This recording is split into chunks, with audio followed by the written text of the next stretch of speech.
Sequels that are rushed out within a year of the original. Of course, the very first image on screen would be some creepy licking.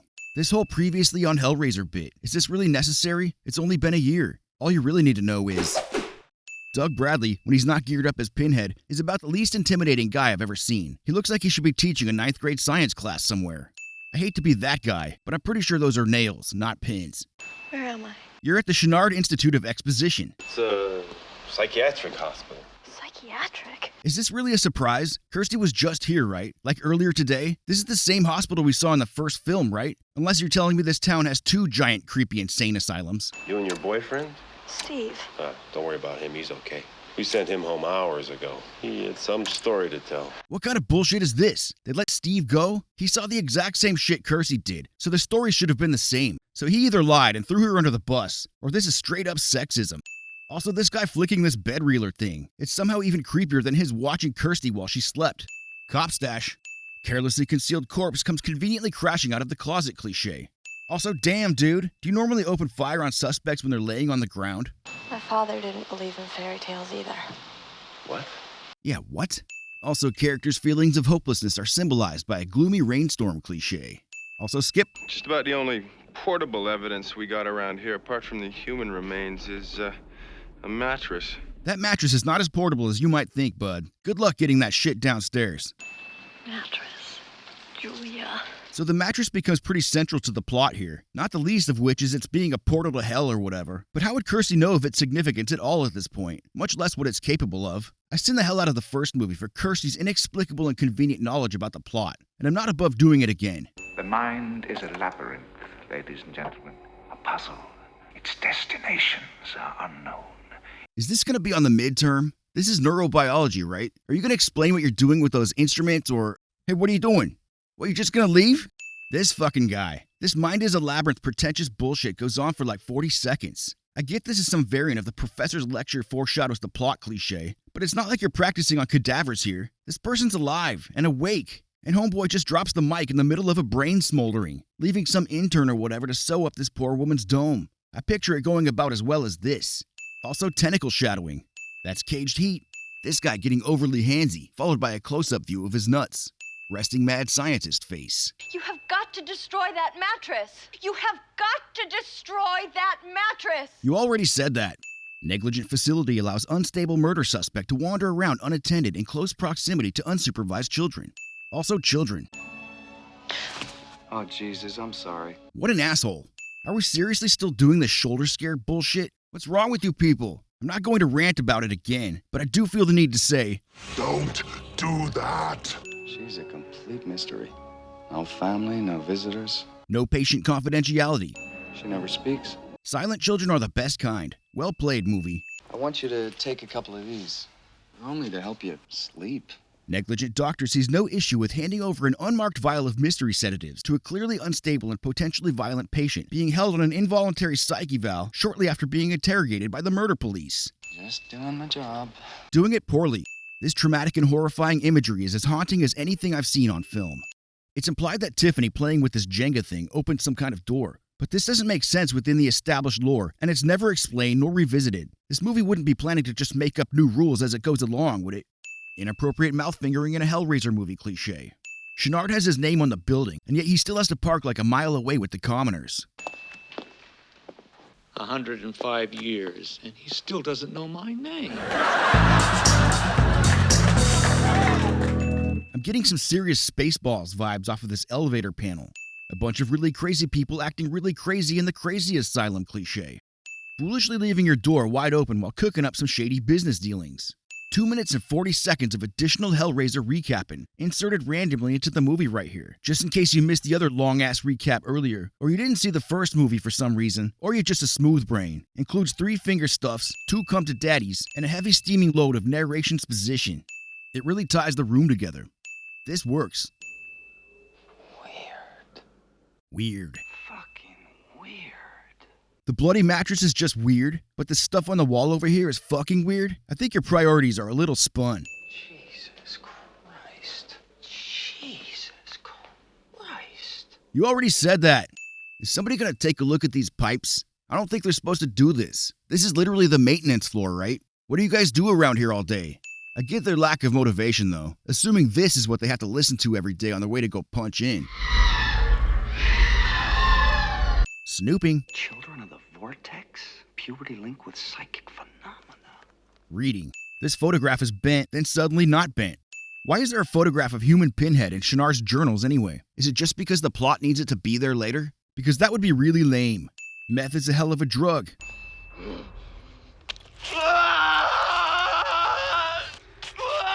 What in the actual fuck?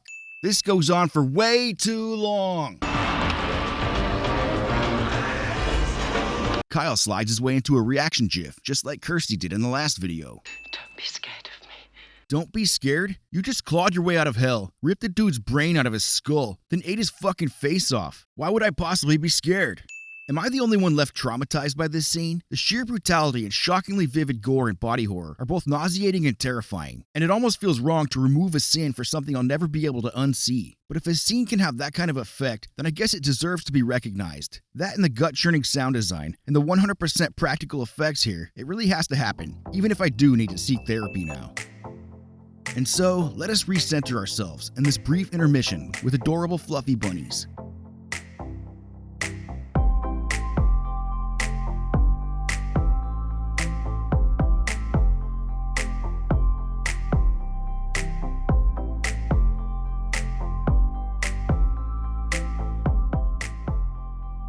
Smoking indoors.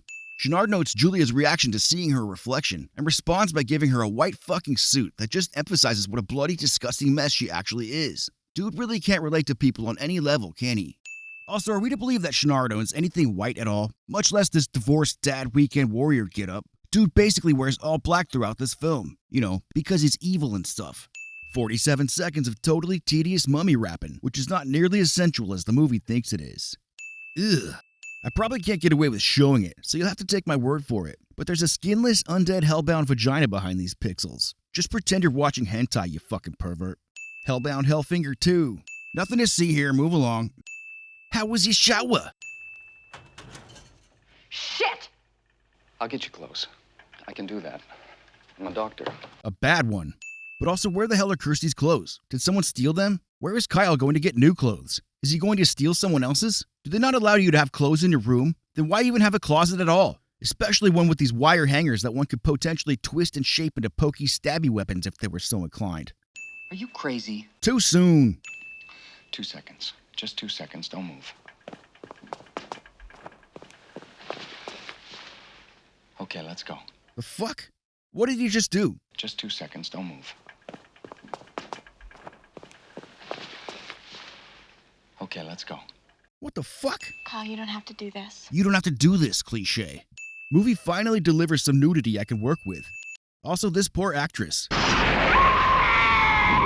She gives a pretty good scream, and she probably beat out 20 or so other women for this part. Maybe she thought this was going to be her big break, only to end up hanging naked from chains and being killed 2 seconds later. She's not even listed in the credits, for God's sake. Well, we salute you, chained hooker number 1. This sin's for you.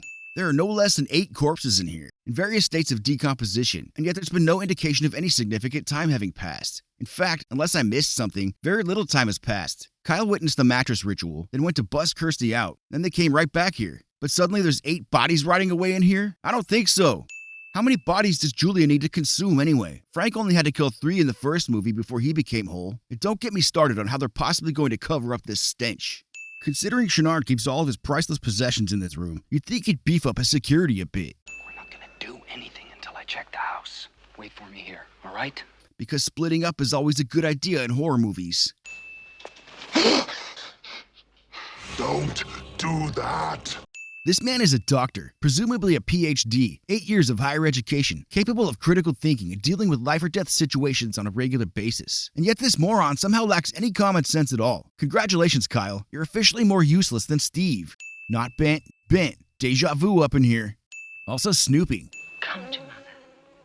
Stealing. You have surprisingly good taste in men. I mean, I get the pun, but come on, just no. Take your best shot, Snow White. Damn, Julia's a one-hit wonder. To be fair, she has been practicing though. Now it's my turn. Your turn to what? Smack a bitch? Suck the life force out of someone's face? Even in context, this line, along with this visual, standing in this room, has such disturbing implications. It's only outsinned by the things we can't bring ourselves to imagine. Also, Tiffany's seen some shit, man. We don't get to see her POV here, but that 1,000-yard stare says it all. Like it'll take more than a room full of dead hookers to phase her ass. 3 whole minutes of Tiffany going try-hard on the puzzle box. Like we get it, you're a puzzle master, fucking show off. Tiffany makes it look easy, but honestly, is the puzzle box really that difficult to solve? Everyone we've seen try has figured it out without much problem. And yet Chenard, this guy who's dedicated much of his life to the mysteries of the occult, and who somehow owns no less than 3 of the damn things, likely never even came close to solving one. I don't know, is he just stupid? Because he's definitely a fraud, and not worthy of being some kind of chosen one in hell. Well, look who finally decided to show up after only 52 minutes. The Cenobites slide in fashionably late as always. I mean, it's an improvement over the time it took them in the last film, but still. Hold up. I think female Cenobite got a makeover. Oh yes. Looks like she kicked the heroin. Is curvier now, with them pouty lips and smoldering dark eyes. My. Sitting myself for wanting to make evil babies with the female Cenobite. Also, that's not me being sexist, you bastards. That's actually what she's called in the credits. I guess they didn't think she deserved a name, but I shall call her Desire. It is desire. Now this is how you make an entrance. It's epic moments like this that make Pinhead's limited screen time so unforgettable. The Cenobites just walk away, ignoring Tiffany, even though she's clearly the one who opened the box. Maybe they don't see her as a threat, but if she's capable of solving the puzzle box, at the very least she's someone who shouldn't be underestimated. As if to underscore that very point, Kirsty has also been left alive and unattended. I know the plot has to happen, but how can bad guys continue to be this dumb? This place is pretty wicked and creepy and all. I wouldn't even mind seeing a whole movie set here, but I guess this is supposed to represent Tiffany's own personal hell? Carnival and clowns or whatever? I mean, I'd argue that Tiffany was already living in her own hell, being held prisoner by Chenard after killing her mother and forcing her to do his bidding. At least the evil carnival might have some cooler games to play with than that budget Jenga shit. See, this is why it's a good thing I don't have kids. Because for a second there I thought this was a perfectly acceptable way of silencing a crying child. You know, if you run out of duct tape. Speaking of the devil, there's literally 5 seconds of whiny demon baby crying in the very next scene. Suddenly bugs everywhere cliche. I didn't open the box! Didn't open the box. And what was it last time? Didn't know what the box was. And yet we do keep finding each other, don't we? Except they know Kirsty didn't open the box, Tiffany did. Pinhead even did his whole "it is desire" thing while looking in the direction of these 2 rats, implying that not only does he see or sense way beyond the surface of things, but that in fact it actually was desire that summoned them this time. Kirsty clearly does not desire to be here, so they should know she isn't lying about this. I've come for my father! This is the best evil laugh track ever, and I'm totally going to use it at some point later in this video in a sarcastic and or mocking fashion. But please, feel free. Explore. Again with the villain underestimating the protagonist thing. I know the Cenobites are on their own turf now, so it's easy to let their guard down a bit, but you'd think after Kirsty kicked their ass last time, they'd want to try their best now to avoid a similar embarrassment. 12 excruciating additional seconds of baby crying. This is my own personal hell. How about some appreciation for the excellent use of color and wicked set design in many of these underground labyrinthine scenes, making for a chilling and surreal haunted house effect.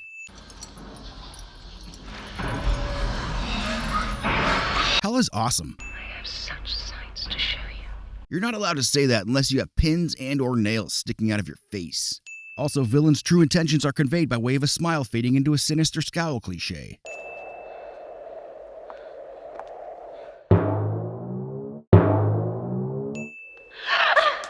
Don't do that. And we have to help each other. We have to help each other. The amount of times that Kirsty repeats herself for no reason in this movie. Yeah? Yeah? Maybe a bonus round is in order. Man, the Leviathan reveal is something else. This scene tends to get criticized for having dated-looking special effects, but I think it still packs a punch. There's something awe-inspiring about these endless Escher-esque caverns, pulling back to reveal an infinite expanse, with these 2 walking toward the obelisk, giving it scale. The sight is arguably more visceral and subliminally terrifying than any amount of gore you could throw at me. Also, these Leviathan horns. Someone figured out that the musical pattern is spelling out the word God in Morse code. That is just some next-level mindfuck of an Easter egg. That's like when Tool wrote that song with its time signature in the Fibonacci sequence or whatever. Like, who would ever even think to do shit like this? Mad genius, that's who. Pure, dark, mad, subversive genius. The God that sent me back. The God I serve in this world and yours. My God. Except it's only been like 3 days, right? How the fuck did Julia ascend through the ranks of Hell's corporate structure just like that? It's not like there's even anything that special about her. In fact, she's kind of a fucking loser. All she did was bang her husband's shitbag brother, kill a few dudes, and then get double-crossed in the end, proving that she doesn't have what it takes to be a mastermind, let alone some high priestess of the underworld or whatever. Why do you think I was allowed to come back? It wanted souls, and I brought you. This logic. Does Hell have a hard time getting souls? So much that it would send a weak and skinless newcomer back to Earth with this impossibly complicated plan, depending on all of these things happening pretty much by chance? There's gotta be an easier way. Sorry, but I have to go in there. Because splitting up is always a good idea. Oh, fuck it. Hell is awesome. Oh, Kirsty, so ripe in your confusion, so luscious in your pain. This honestly sounds like something Pinhead would say. I don't remember Frank ever being this articulate. Maybe you just become more poetic once you go to hell. This is my hell. They're here to tease me. They promise forever and never deliver. I guess it's in character for a horny bastard like Frank that his worst punishment should be getting eternally cockblocked. But is this the worst stuff they could think of? Is this junior hell? Kirsty's got some bugs. Tiffany's got clowns. Big deal. I mean, this dude had freaking maggots and he wasn't even dead yet. You guys got it easy. Besides, you know this is somebody's fetish, right? And it's fairly common, or so I hear. It even has its own subreddit, which I found totally on accident while doing research for this video. Please, Frank, tell me again how awful it is staring at hot naked women all day. Have some extra sins for general rapey creepiness. Also, I noticed that Frank has his skin back now, and his voice, and even his trademark soiled wife beater. How? Why? Fuck you, that's why. That's why I sent for you, Kirsty. I sent for you? How exactly does that work? Frank is isolated down here, and presumably being watched rather closely this time, considering he's escaped before. In what way are you able to communicate with Kirsty's world? It's bullshit, and it's never explained. And I'm getting so exhausted just trying to wrap my brain around all these plot holes and rules they just make up as they go along. I don't want to have to add 100 sins just because the movie doesn't know what the fuck it's doing anymore, but I feel like I don't have a...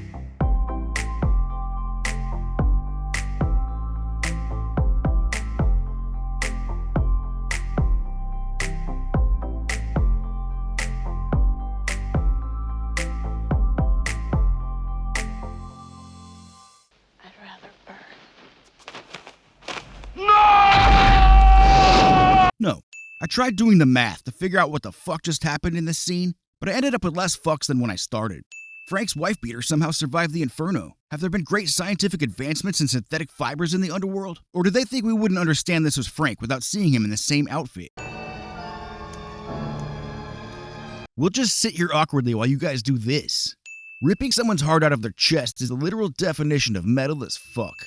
So is this. What happens when you die in hell anyway? How can you even die when you're already dead? You know the movie isn't going to try to explain this one. There's horror movie cliches, and then there's horror movie cliches.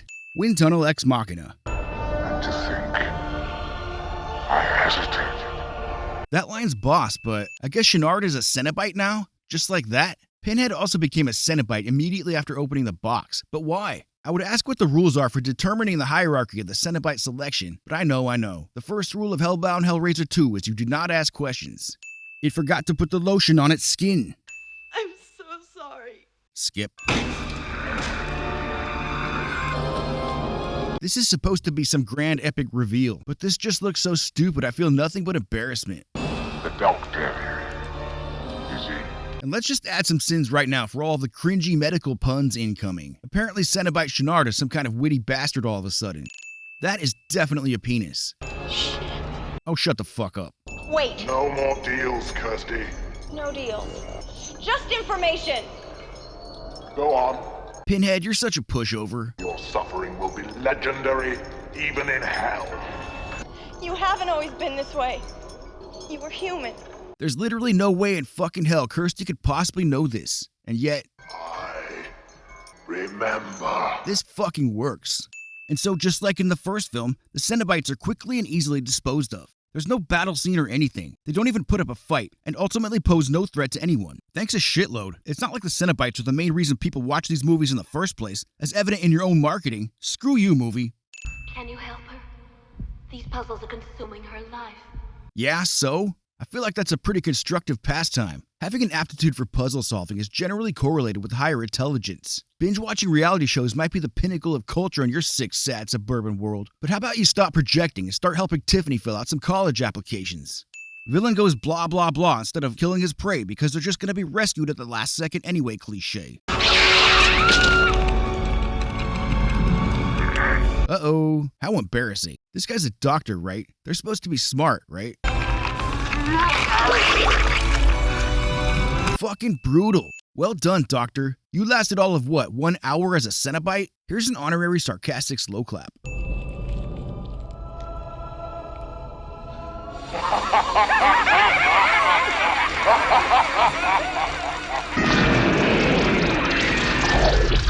Leviathan go pew pew pew with convenient stormtrooper aim. Kirsty flashes a triumphant smile, walking confidently toward the future as if she's not literally an escaped mental patient fleeing the scene of yet another horrific mass murder. Holy shit, is that the same moving guy from the first movie? I almost didn't recognize him without leaning on something with a beer. Why is everyone's first impulse upon seeing something disgusting to stick their finger in it? Take a look at this. You have to be bleeding yourself in order to activate the mattress. This is a rule that was established earlier in the very same film. Movie officially gives less fucks than I do. Also, what the hell? There's boxes and shit all packed up over here, so people have been in this room, and yet nobody's seeing the bloody mattress until just now? This dude over here is like the bastard child of George Lucas and John Candy.